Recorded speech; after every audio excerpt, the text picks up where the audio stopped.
రాజీనామా చేయాలి. లోకేష్ రాజీనామా చేయాలి. పరిగెత్తొద్దు. లోకేష్ పరిగెత్తొద్దు. లోకేష్ లోకేష్ డౌన్ డౌన్ జమా. Lokesh Lokesh down down. Lokesh down down. Lokesh Lokesh down down.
అందరికీ నమస్కారం.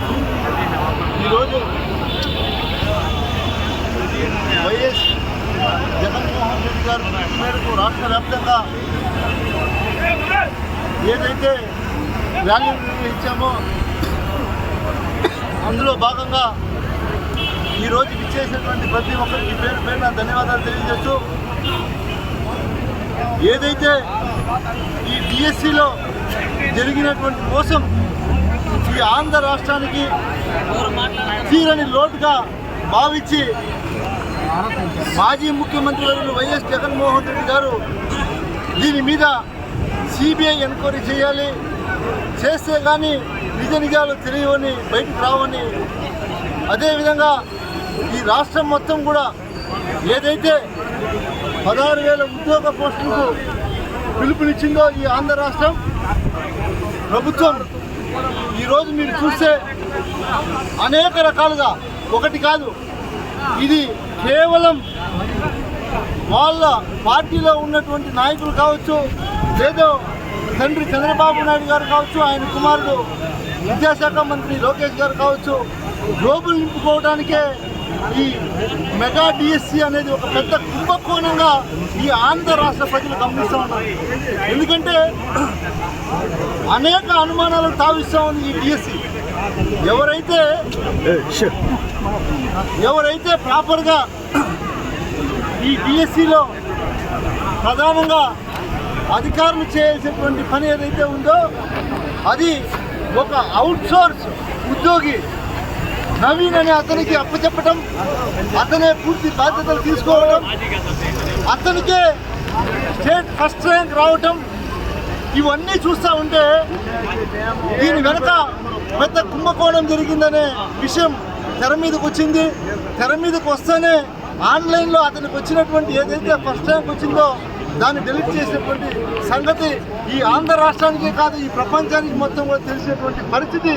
ఇంత దౌర్భాగ్య పరిస్థితి ఒక ఏకైక ఆంధ్రప్రదేశ్లోనే ఉందని కూడా తెలియజేస్తూ ఉన్నా.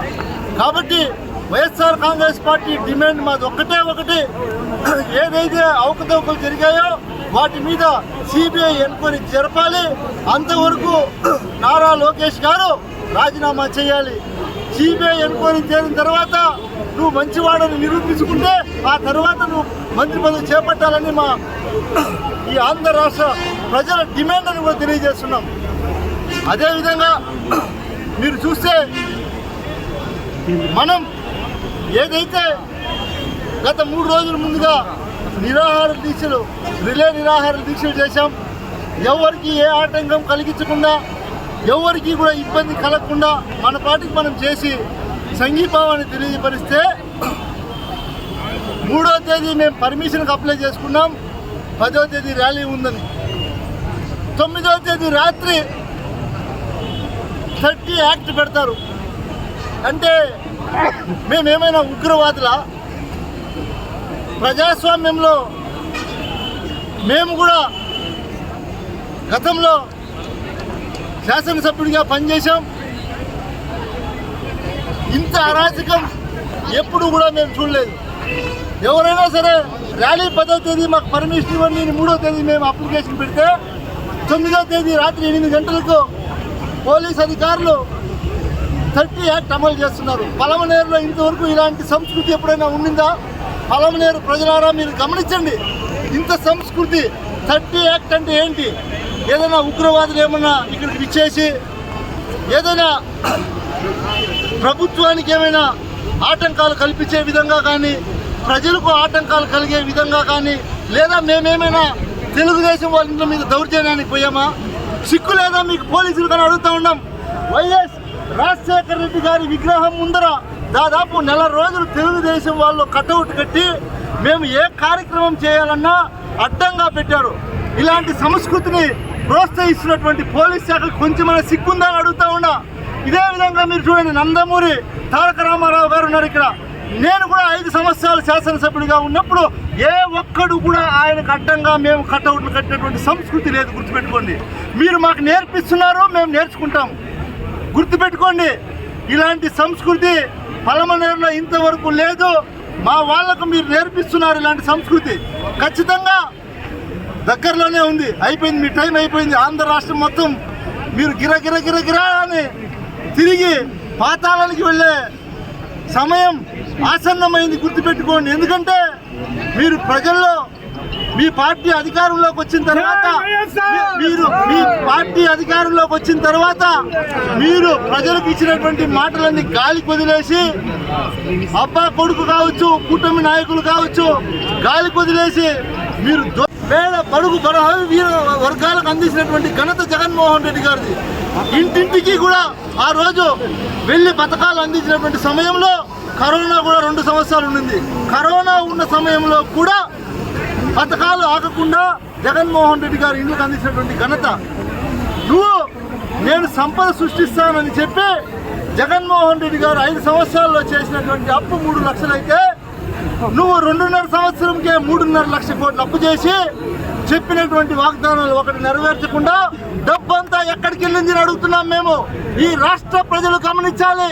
మీకు పథకాలు ఇవ్వలేదు, అబ్బా కొడుకు జోబులకు మొత్తం నింపుకున్నటువంటి ఘనత ఈ రాష్ట్ర ముఖ్యమంత్రిది, ఆయన కొడుకు దీని కూడా నేను తెలియజేస్తా ఉన్నా. ఒకటి గుర్తుపెట్టుకోండి, నేను ఎవరిని కూడా పోలీస్ శాఖ వారిని అందరినీ నేను చెప్పలేను, కానీ మరీ దారుణం.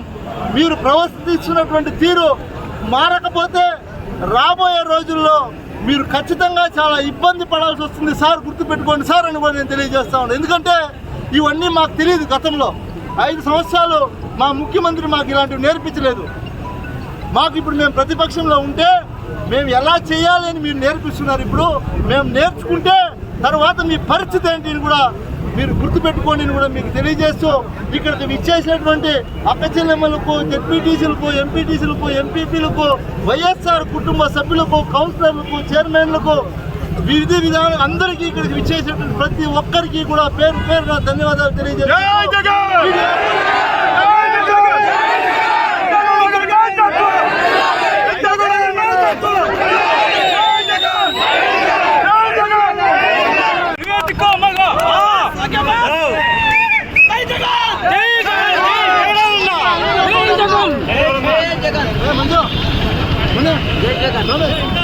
అన్నా ఫోటో తీయనా అయ్యేలే లోపల ఫోటో గేట్ రైట్ ఇప్పుడు చెప్తా